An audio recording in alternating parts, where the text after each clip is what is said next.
Hello, I'm Nepinak, Grand Chief of the Assembly of Manitoba Chiefs. In the late 1990s, the Assembly of Manitoba Chiefs created the Manitoba First Nations Education Resource Centre. In creating that entity, we were entering into a very, very difficult time with a 2% funding cap that had been instituted by the Liberal government of the day. It is now 2014 and we continue to live with a funding cap that has consistently denied access to equitable education opportunity for our young people. Over the years, that education gap has contributed to a deficit that continues to grow. And as that deficit continues to grow, more and more of our children are being denied access to equitable education. Despite these challenges, many of our people have succeeded. Many of our young people have come up through our education systems in our communities and have gone on to become teachers, doctors, lawyers, professionals in many capacities, contributing to Canada's economy and the global economy at large.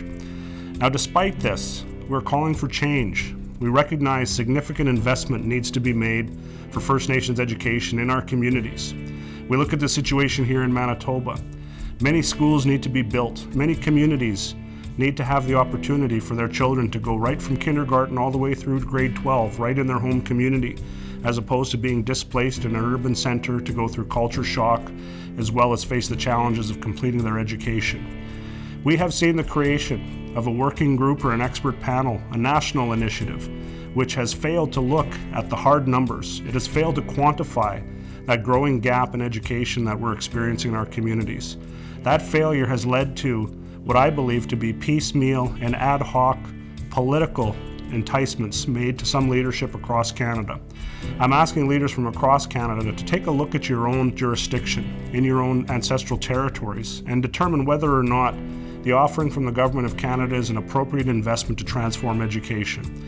I can say from here in Manitoba and an observance in the communities that I've visited that of the financial package that's been offered, we could use that entire amount right here in Manitoba to provide for early childhood development, for proper investment in infrastructure in schools, as well as to shore up a great deficit in instructional services here at home. As we move forward together in leadership, let's talk about making the proper investments in our communities. Let's talk about making sure that we are not being enticed by big numbers that are rolled up in some future budget that's projected from some future government that we don't even know is going to be there yet.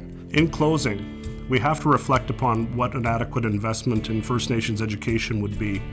We recognize that a quantification of the education gap or the deficit in education funding needs to happen. It's time for Canada to step up and start making an adequate investment in the transformation of education. We can see that in Canada, our children in the Aboriginal community is growing at a rate faster than any other demographic within the Canadian context. We know that adequate investment is needed today, adequate investment to transform the educational experience of our young people. We know that it's needed today because our future economic prosperity rests on our investments that we make in our young people. So we call upon Canada to make adequate investment immediately and help us to continue to transform the educational experience of our young people. With that said, I say thank you very much. Kachimigwech.